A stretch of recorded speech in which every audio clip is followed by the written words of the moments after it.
our students, from educators, from policymakers, friends, and family, pretty much over the last 30 years. And we wrote this book for readers who want to work towards human equity and for readers who are nervous about saying the wrong thing. And we found over the years that in many cases, these two groups overlap. So what we want to do is move the national dialogue past where it is now, where people have no means or common vocabulary to talk to each other and therefore degenerate into calling each other names. So in chapter 1, we set the table. We answer the questions, what is race? What is racism? And how do either of these things relate to human biological variation? In chapter 2, we talk about how race came to be in the modern world and why is this concept so important. In chapter 3, we do a deep dive into everything you wanted to know about genetics and race. Chapter 4, everything you might want to know about racism. Chapters 5 and 6 deal with fundamental questions about why do socially defined racial groups differ in disease incidence and things like lifespan. Chapter 7, again, we go deeper into these misconceptions around athletics, bodies, and abilities, races, brains, and behavior. Chapter 9, we come back to the social foundations of structural racism in America in Driving While Black. Chapter 10, we talk about DNA and ancestry testing. In other words, while biological races actually don't exist within our species, how then can we use genetic variation to actually trace the ancestry of, and I do mean recent ancestry of people, using modern genomic techniques. Chapter 11, again, we go back into structural racism with race names and race mixing. And in chapter 12, we put forward our vision of what the world, particularly our world, would look like without racism. And in the conclusion, we summarize what the reader will have learned by going through these many questions.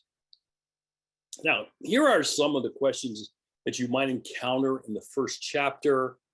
Did the ancient Egyptians, Greeks, and Romans have a concept of race? Did slavery make race necessary, or did race make slavery acceptable? How did 18th and 19th century scientists turn a folk idea of race into a scientific concept, and so on? In chapter 4, we deal with questions like, my doctor's office intake forms ask for my age, sex, and race. Why does it ask for my race? Does blood differ by race? Can I donate to or receive a blood transfusion or an organ from a person of another race? In the United States, races differ in the rates of the most complex diseases. Okay, what explains these differences if the genetic differences are so minimal? Now, chapter 5, questions like, why are there more Black than white babies with low birth rate? Does life expectancy vary by race? Chapter 6, do races differ in their athletic ability? Are Finns the world's best athletes? Now, we do this all in the context of the ongoing health disparities that we observe between socially defined groups in the United States. And of course, the most recent of those being the differential impact of SARS-CoV-2 on Black and brown people. And by the way, early on in this pandemic, I was one of the first people to warn that there would be a disparate impact on Black and brown communities, even before there was any data to demonstrate that that was true. Now, so let's go to the elephant in our collective living rooms. And that is the idea that race is not a scientific concept. Now, I have been misquoted numerous times in the press with having made this claim that race is not a scientific concept. In fact, I've never said that. And this is a claim that's become a platitude amongst many in the humanities and the social sciences. And the reason this isn't correct is because it fails and conflates two very different concepts. The first is the biological race concept, and the second is socially constructed or socially defined race. These are not the same thing. The biological race concept began in the Western world after the European voyages of discovery. And it has morphed as biology as a discipline grew throughout the 18th through the 20th century.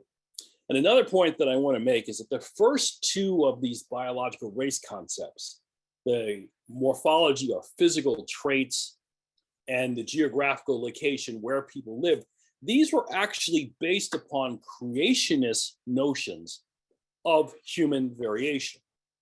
And so it's not well understood by people who are outside of biology that biology in the Western world really began with special creationist foundations.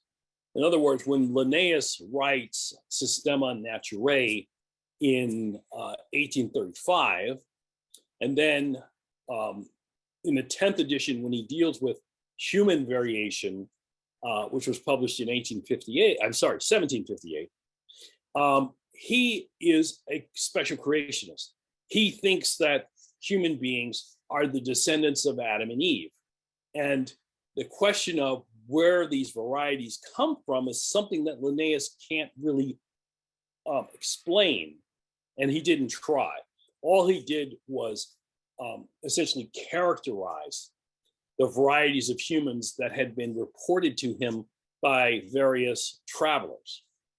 Now, later on, in the middle of the 19th century, people like Josiah Nott, George R. Glidden, Samuel Morton, Louis Agassiz, who were leading naturalists in the United States, came up with an explanation for why there were different races. And they saw these races, by the way, not as variation within the human species, but in fact, separate species that were the descendants of separate Adam and Eves. And this was the notion of the pre-Adamite races. And Agassiz felt that there had been special zones of creation, each with its own species of human and its own set of animals and plants and other organisms that had been placed in a geographical zone in an act of special creation. So the first evolutionary conceptions of race really come in the 20th century, and that is with the neo-Darwinian synthesis, in which Mendel's genetics and Darwin's natural selection are unified, and then populations are examined with regard to the frequency of various alleles within them. And then the question becomes, are these frequency differences enough to describe these groups as biological races? And this is a question that was struggled over by various population geneticists, biological anthropologists throughout the middle to late 20th century. Finally, in the latter portion of the 20th century, with the development of modern phylogenetic techniques, the question or the definition of race around whether any group within a species can be considered as a unique evolutionary lineage.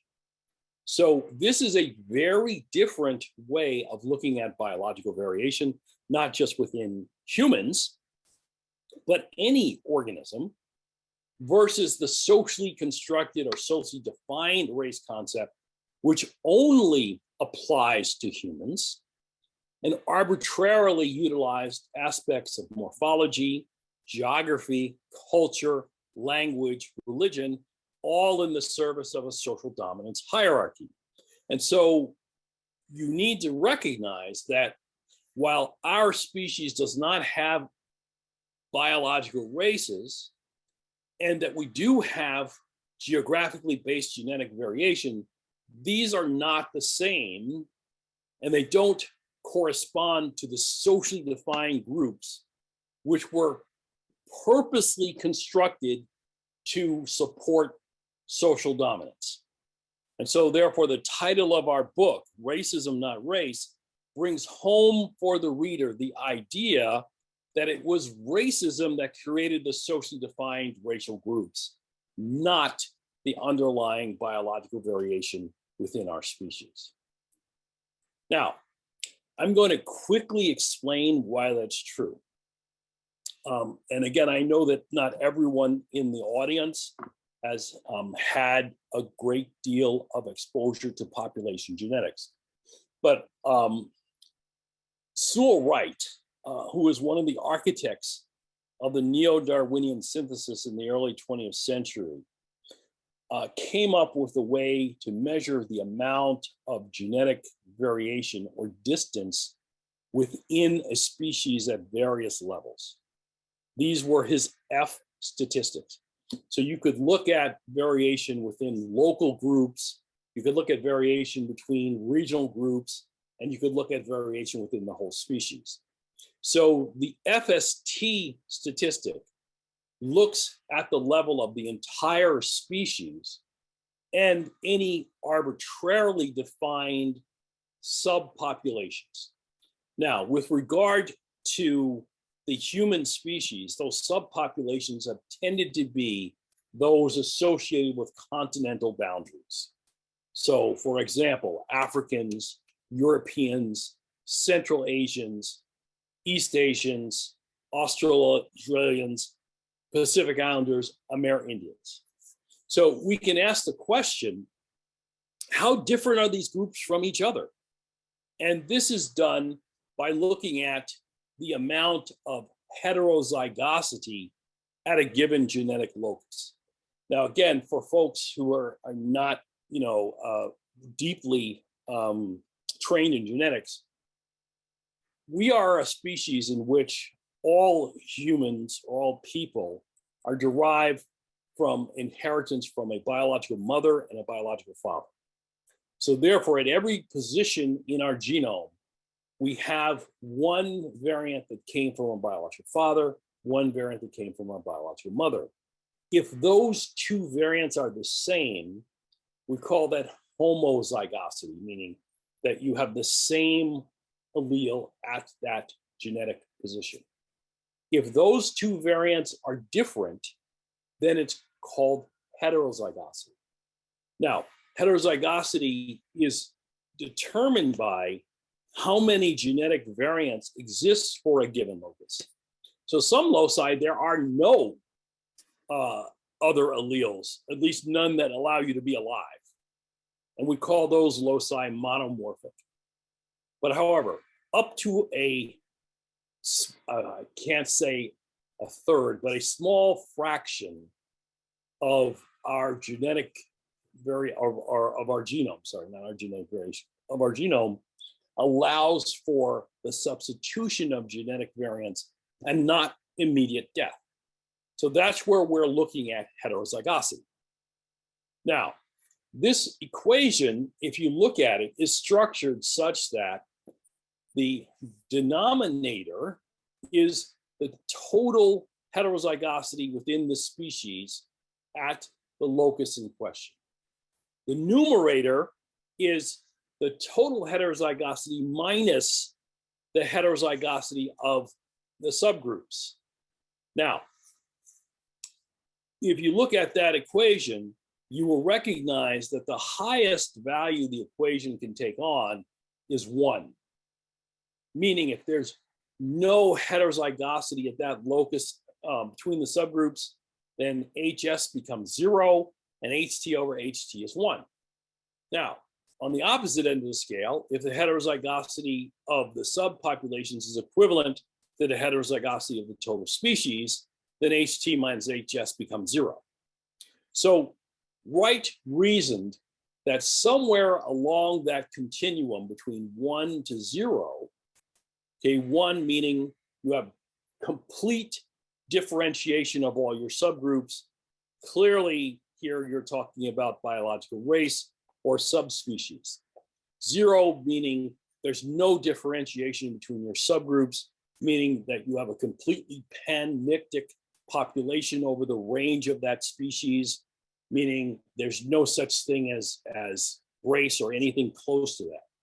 So Wright reasoned theoretically that 0.250, or basically 1/4 of the way to the range of this statistic, greater than that, you can confidently say that you have geographical or biological races. So using Wright's criterion, we have a means to look at any species to ask whether biological races exist within it. And these studies were done over the 20th century, and we find some interesting results. So first, when people say there's no such thing as biological race, they're absolutely wrong. Using Wright's criteria, there are plenty of species that have enough differentiation between their subpopulations to arrive at the level of having biological races. For example, the coyotes of North America have biological races. White-tailed deer in North America have biological races. Okay, Grant's gazelle in Kenya, or gray wolves in the Northern Hemisphere. These are all large-bodied mammal species whose FST values greatly exceed Wright's threshold of 0.250. But our species, anatomically modern humans, doesn't make it. So in this study, which utilized 24 medically important genes, the FST value was calculated at 0.156.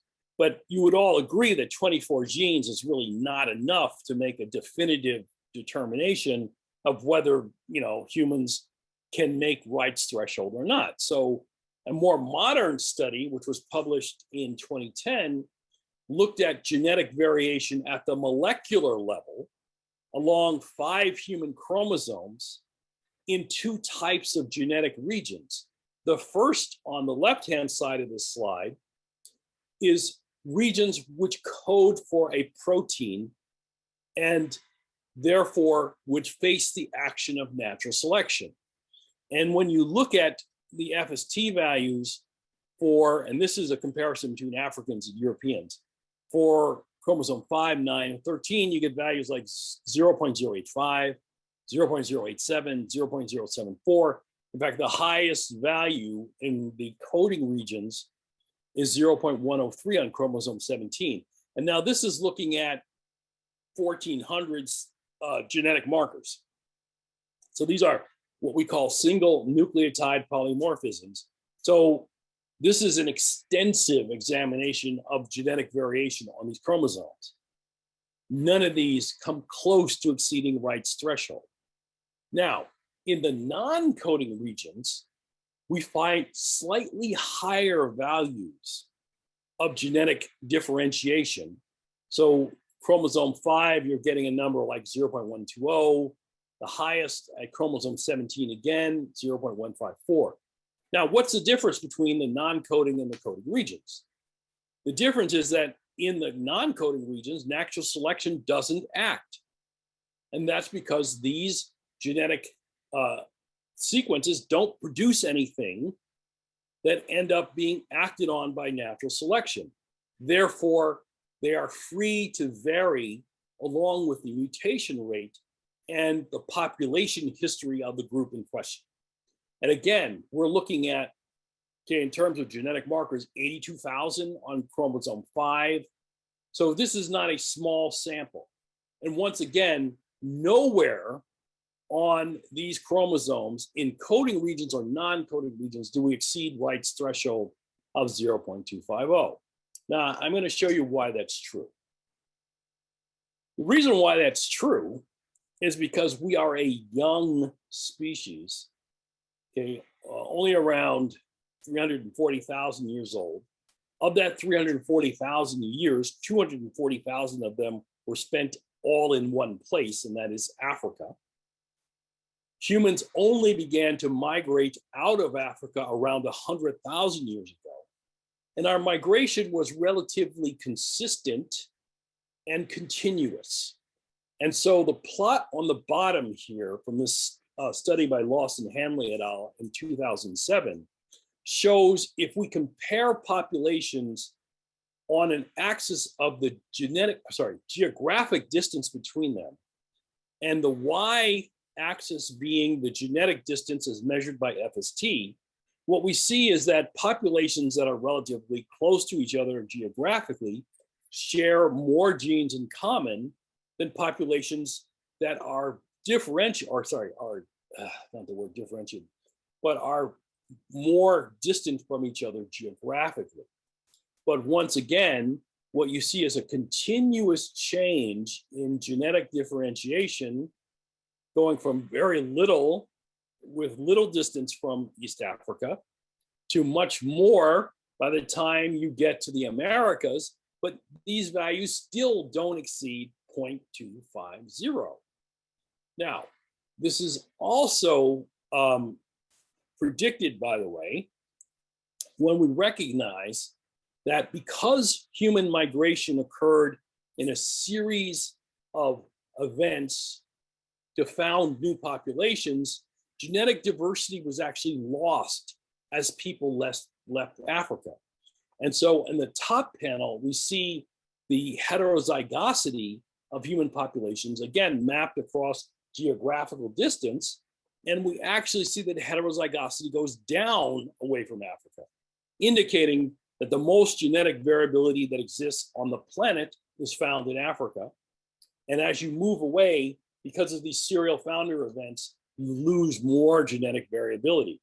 But none of this is enough to unambiguously differentiate places along that migration into areas where you would say this is one biological or geographical race and this is another one. Now, we do have adaptation, but surprisingly little compared to what people would seem to want to believe.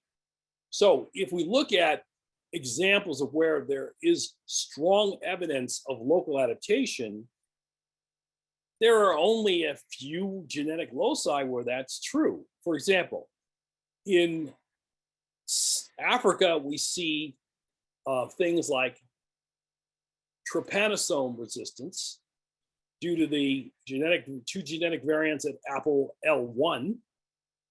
That's not found anywhere else in the world because this is resistance to a specific species of trypanosome, Trypanosoma brucei gambiense and Trypanosoma brucei rhodiense, that only exist in Africa.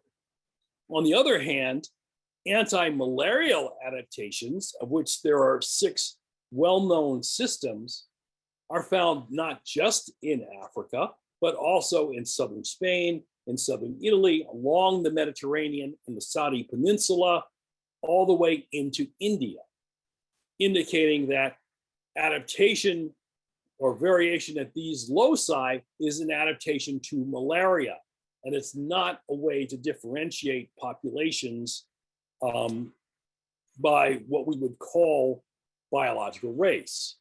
So there are other examples of this, such as adaptation to lactase persistence. Well, lactase persistence occurs where people domesticated cows. So we find that in East Africa, we find that in the Saudi Peninsula, we find it in Europe. Okay, but again, not something that's specific to any group. High altitude adaptation, we find that in the Himalayan mountains, we find that in East Africa, we find that in the Andes Plateau, but these are different genetic variants. But at the end of the day, what you don't see is a great deal of strong evidence for adaptation between populations. And more importantly, the things that people tend to have hung their racial arguments on, such as intelligence and personality, we don't see any evidence of genetic variants associated with complex polygenic traits. There's only one example of that, and that's height, which we find in Northern European populations. There's some evidence for selection for greater height. In rainforest environments in Africa and South America, there's been evidence for selection for shorter height, but we're not seeing, strong evidence of genetic variants associated with the function of the brain. So at the end of the day, there has been some local adaptation, but most of the genetic variation we see in humans was driven by genetic drift due to founder populations moving across the globe over the last 100,000 years. So I just gave the malaria example, so I'm not going to spend a lot of time on it. So this then leads us to questions like why people insist that you can use socially defined race to predict an individual's predisposition for disease or the differentials in disease that we see in different populations. For example, Sally Seitel, in an article that was published in the New York Times back in 2002, claimed to be a racially profiling doctor. And she states, in practicing medicine, I am not colorblind. I always take note of my patient's race. So do many of my colleagues. We do it because certain diseases and treatment responses cluster by ethnicity. Now, I have to tell you that I have spent the last year trying to undo racial medicine. During the last 2 years, I've been a paid consultant for Elsevier. Elsevier publishes one of the most widely used textbooks of pathology in the world called Robbins Basic Pathology. And with my colleague, Dr. Andrea Dayrup of the pathology department at Duke University, we've been trying to rewrite many of the racial misconceptions in this book. And we've given a series of lectures at different medical departments, now over 25, directly talking to physicians about why what Seitel says in this quote is absolutely wrong. So I know we're probably getting close to time, but what I want to do is close on a couple of points that will sort of bring home the message that I've given. So first, when we talk about population variation in the United States, okay, we have 3 large socially defined groups: African Americans, Latinx, and European Americans. So one of the things that people don't really understand is that African Americans are a population that resulted from chattel slavery. So African Americans are not Africans, neither are the Europeans. Okay? The average European ancestry in African Americans is on the order of 15%. So that means that 85% of their ancestry is African and about 15% is European. But that differs depending upon which portion of the country you're looking at. For example, in the Southeast, where chattel slavery was strongest, you find the smallest amounts of European ancestry in African Americans, and that's the 15% that we talked about. However, in West Virginia, the percentage of European ancestry in African Americans is in excess of 30%. Similarly, in Washington State, it's in excess of 30%. So this differs tremendously depending upon where you are in the country. Now, in the case of people who are defined socially as Latinx, we see that there is a triad mixture of Amerindian, European, and African ancestry. So people from Puerto Rico, and this is again on average, have 72% European ancestry, 16% Amerindian ancestry, and about 12% African ancestry. Now, for Mexicans, and Mexican Americans are the largest Latinx group in the United States, their ancestry is 51% Amerindian, 46% European, and only about 3% African. This is similar to figures that we see in Colombia, about 64% European, more like 29% Amerindian, about 7% African. But in Colombia, depending upon what state you're in, the triad mixture frequencies can differ dramatically. So in the city of Medellin, you'll see numbers like the Colombian average. But in the neighboring state of Choco, which was a site of plantation agriculture and had a lot of enslaved African people, their genetic ancestry is 84% African and only about 14–15% between Amerindian and European. Whereas in Peru, their ancestry is 80% Amerindian with 18% European and a very small fraction of African ancestry. So these admixture percentages bring to the forefront the lunacy of socially defined race with regard to using it as a tool of predicting an individual's predisposition for disease. Because if you're talking about someone from Colombia, okay, they're going to have diseases which both follow the European profile, but also follow the Amerindian profile. Now, on the other hand, because of the social history of the United States, when we talk about people who are socially defined as white, 98% of their ancestry is European, with only about 2% African or Amerindian ancestry.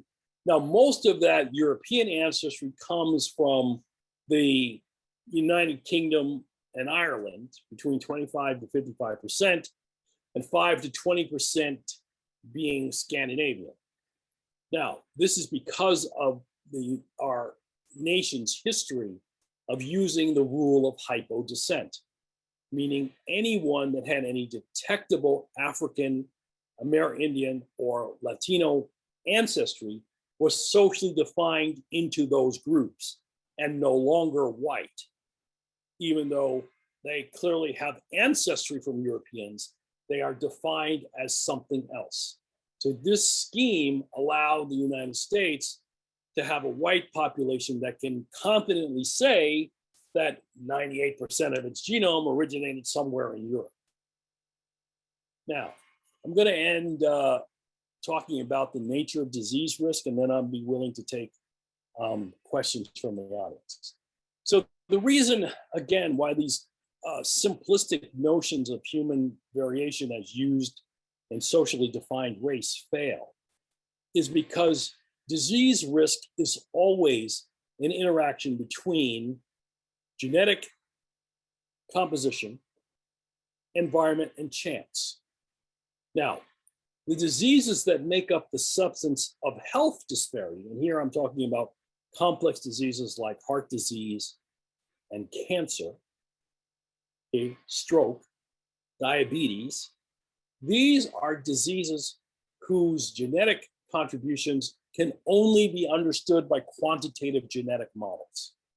And so what I've given here on the fifth line is the equation that allows us to understand the variance in the phenotype, here being disease, and that is determined by contributions from genetics, V sub G, plus the environment, V sub E, plus gene by environment interaction, which is quite complex, meaning that a gene exposed to different environments will not behave the same way, plus twice the covariance of genes and environment, where covariance tells you whether a genetic variant and an environment are correlated with each other. So if that genetic variant and a specific environment are always found together, that would be a positive covariance. If a genetic variant and an environment are never found together, that would give you a negative covariance. Now, it turns out that this term plays a very important role in the causation of health disparity in the United States, specifically because structural racism has targeted individuals who are not of European descent. Those genotypes not of European descent are positively associated with environments that exhibit structural racism. and negatively correlated with environmental sources that don't exhibit structural racism. And let me give you a perfect example of that. So you may remember that I talked about how early on in the pandemic, I warned the nation and was ignored about the danger of the SARS-CoV epidemic to Black and brown communities.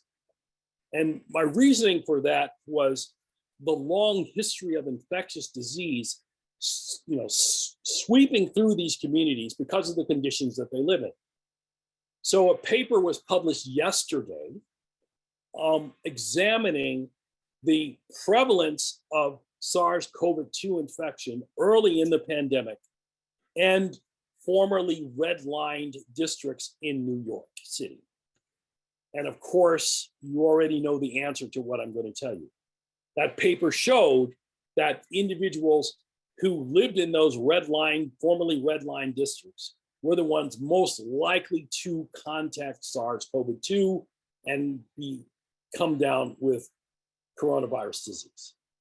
And that's precisely the kind of covariance which, when researchers look at attempting to determine, the heritability of transmission of a disease or the likelihood of coming down with a complex disease, is precisely those kinds of things that they haven't been looking at.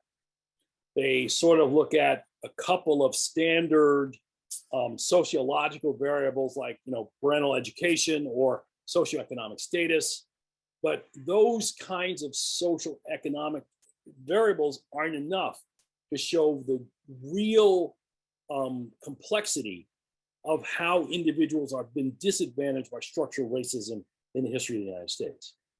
So without a full comprehension of the way complex phenotypes are produced, one can never come up with an accurate level of genetic causation for a specific disease. And what I have argued, therefore, is that most of what exists in the current medical literature about candidate genes and determinants of specific complex diseases is absolutely wrong. I know that's a strong claim, but I stand by that claim, that literature is absolutely incorrect because the methods used to try to come up with those calculations are in fact flawed fundamentally.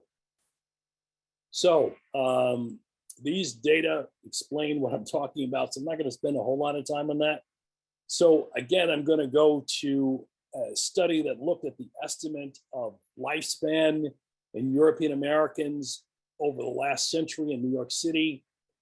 The heritability, meaning the genetic contribution to that for European Americans, was about 0.3. And again, heritability goes between 0 to 1. For Caribbean Hispanics, it was 0.150. For African Americans, it was 0.1. And what this means is that whatever the lifespan of these individuals were, the genetic contribution to their lifespan for African Americans was the lowest. So what that means is that 90% of the variation in African American lifespan in New York City had to do with environment. Whereas for European Americans, only about 70%. Now that H squared of 0.3 is amongst the highest that's been measured for the heritability of lifespan in the world. So there was a study in Sweden that came up with an H squared of around 0.333.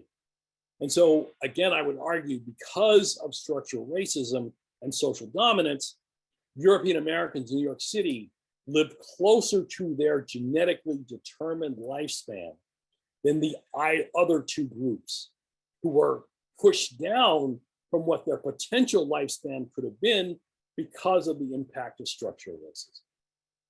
Okay. Now, finally, this goes against what should have happened on the basis of genetic variation. So since these are complex diseases, they're influenced by effects all over the genome. And so one way to get a prediction of what should have happened would be to look at the amount of deleterious genetic variation within the genome of the groups in question. So if we look at two sets of genes within African Americans and European Americans, one set, genes that are possibly deleterious, and one set genes that are probably deleterious. When we look at genes that are possibly deleterious, there's no difference between African Americans and European Americans. Now, if you're asking how can this study determine that, we can do this using bioinformatic methods, looking at specific nucleotide substitutions and coding regions of the genome. We have a very good sense of whether a given substitution causes a negative impact or a positive impact. And that's what Lohmiller and al. Did in the study. So they came to the conclusion that if it was possibly deleterious, there's no statistical difference. But in the regime of probably deleterious, they found that European Americans actually had a higher load of probably deleterious genetic variants than African Americans did. And by the way, I found the same pattern in examining genes associated with hypertension. I found that actually African Americans had a higher frequency of protective genetic variants relative to hypertension than European Americans did. But when you look at the prevalence of hypertension, African Americans have more hypertension and European Americans have less. The same is true with complex disease. European Americans actually have a greater probability of having negative genetic effects that would contribute to complex disease, as shown by, these slides, where we look at the mortality ratio between blacks and whites concerning cancer and heart disease. African Americans have much higher rates of cancer and heart disease, but their genome would predict the opposite pattern. It should have been European Americans with higher amounts of deleterious genetic variation. So at the end of the day, we are left with a genetic prediction that is not borne out by the actual data. So with that, I'm going to stop sharing the screen and happy to answer any questions from the audience. Thank you, Dr. Graves. I understand that some of you that are in attendance may need to jump ship for a 2 p.m. Class or meeting or otherwise, but those of you that are interested are welcome to drop any questions that you've got in the chat. And you may know that we have a rule here in the Grand Challenges Initiative of no question too crazy or odd or weird within some nominal bounds of civility. And of course, we recognize that this is a fraught and challenging topic, but I'd be quite surprised if you asked Dr. Graves anything that he hasn't been asked before at this point in the game, and he has told me that he actually loves crazy questions. So feel free to drop those in. I will kick off simply by stating that some of these issues, I'm thinking of biological constructs and of creationism, which I think touches heavily on your field of evolutionary biology, have a history of being sort of refuted and then reappearing in new flavors, if you will, a few years later, and certainly creationism is a core example of this in the mid, around 2010, reappearing strongly as intelligent design and forcing, high profile court cases, then sort of disappearing and now reemerging. And this is true of I think also of many issues of structural racism. How do we move towards ending some of these ideas once and for all? Okay, so that's an extremely difficult question because it's not the science that's driving these initiatives, because the science is actually very clear. And one of the reasons, and I'll go with the latter one first, One of the reasons we wrote Racism, Not Race was because the science is really clear. And so all of those misconceptions that people continue to bring up about intelligence, about personality, about disease, we actually have an overwhelming amount of science that shows that those ideas are just wrong. So I was talking with folks at my church this morning about the fact that, yeah, we know this, but what we're not seeing is in the popular media, a constant, debunking of these things when they come up. In fact, most of the reporters on the nightly news, on the local newspapers, even in publications like the New York Times, when they write about race, they get the issues entirely wrong because they've been educated in a system that didn't teach them properly to begin with. So that's why we wrote Racism, Not Race, to try to dispel these really low-level basic questions that people still are confused by. Now, the issue of creationism comes down to, it's really a theological issue, not a scientific one. So for your audience, I'm a confirmed Episcopalian. Okay, I was at church this morning at Good Friday service. Okay, I go to church all the time. I work for the Episcopal Diocese of North Carolina. I work to help get people vaccinated early on in the pandemic. I work on the Racial Justice and Reconciliation Commission of the Episcopal Church.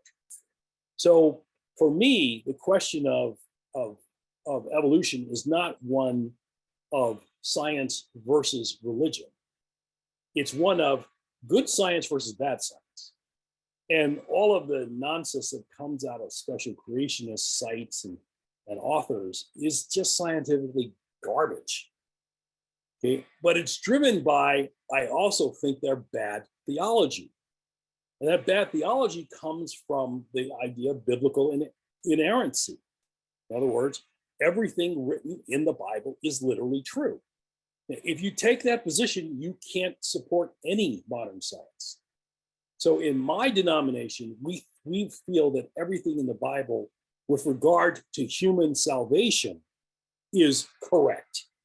But we don't think that it's correct in terms of historical or scientific information because it's not written for that purpose. And that's why they keep coming. That's that answer regarding or your thoughts on the confluence of evolutionary biology and what it means to be involved, have faith, mirror what we heard exactly this time last year, actually, from Dr. Kizzmekia Corbett, who joined us from NIH, right after her work on the Moderna vaccine. And it's very striking to hear the parallels between your two answers. There's a question in the chat about whether trends in actual life expectancy refute genetic evidence about predicted life expectancy in other places around the world. And can colorism affect this trend as well? And how might that differ from racism? Okay, so the bottom line is social dominance causes people to have more disease and death, whatever the form of social dominance is. So whether it's caste system in India, whether it's class oppression in Scotland or Europe or Japan, whatever the form of social dominance is, it causes people to get sick and to die sooner. Because again, when we talk about lifespan is influenced by virtually every gene in the human genome. So therefore, you're going to have these subtle effects on how long a person lives. And again, I don't know if your audience knows this, but I was actually one of the first people to prove that genes control aging. So before our group did our work in the mid 1980s, people had all sorts of pseudoscientific ideas about how lifespan was determined. And we did the foundational experiments using fruit flies to demonstrate that we could change the timing of natural selection and therefore change the timing of genes that kick on to cause the end of life. So those experiments are really well known. One of the theorists in our group William D. Hamilton received the Japan Prize, which is the equivalent of the Nobel, for providing part of the theoretical basis of our work. But again, you'd be surprised at how few people understand the basis of aging and lifespan. They don't understand that it results because of the failure of natural selection to be able to eliminate genes that have negative impacts late in life. Now, those genes sort of set the template for how long a person's lifespan will be, but environmental sources clearly contribute to that. So, a person who smokes cigarettes 24/7 every day is going to die sooner than a person who doesn't smoke cigarettes. A person who's exposed to lifelong stress is going to likely die sooner than a person who isn't exposed to lifelong stress. So whatever the form of oppression is, whether it be colorism, whether it be caste, whether it be class, that's more likely to cause a person to die. And again, there's numerous data in all these systems around the world showing that people who live in the healthiest environments live longer than people who live in toxic environments. So yes, the answer is colorism definitely can impact how long a person lives.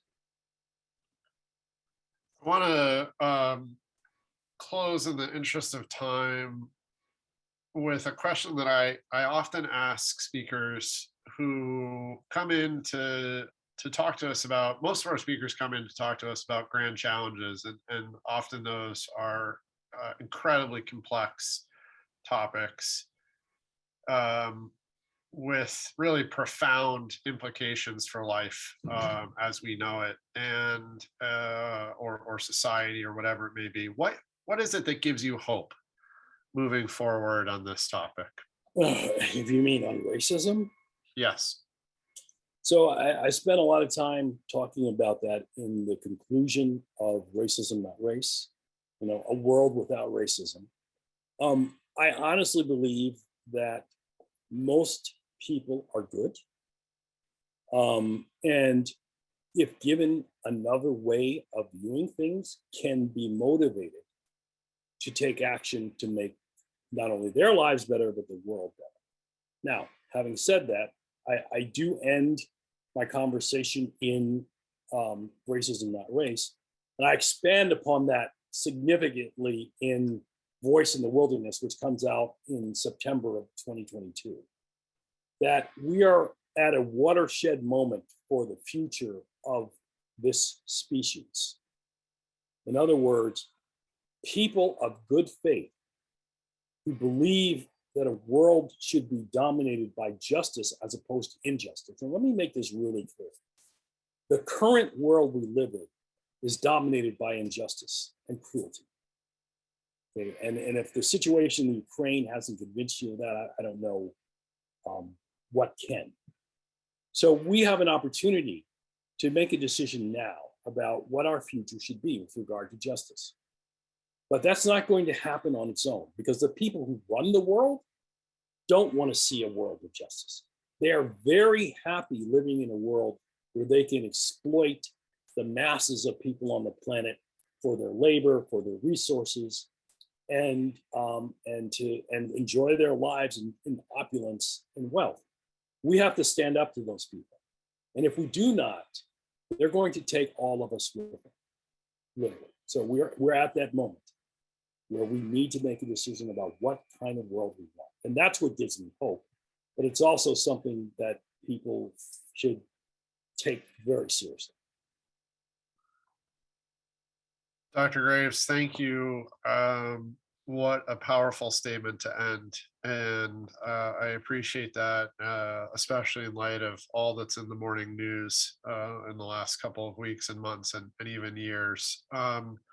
I hope for those remaining, I know that you join me in giving a virtual round of applause to Dr. Graves. And we wish everyone on the call all the best for these next couple weeks to come into finals. And we'll look forward to seeing everyone in person soon.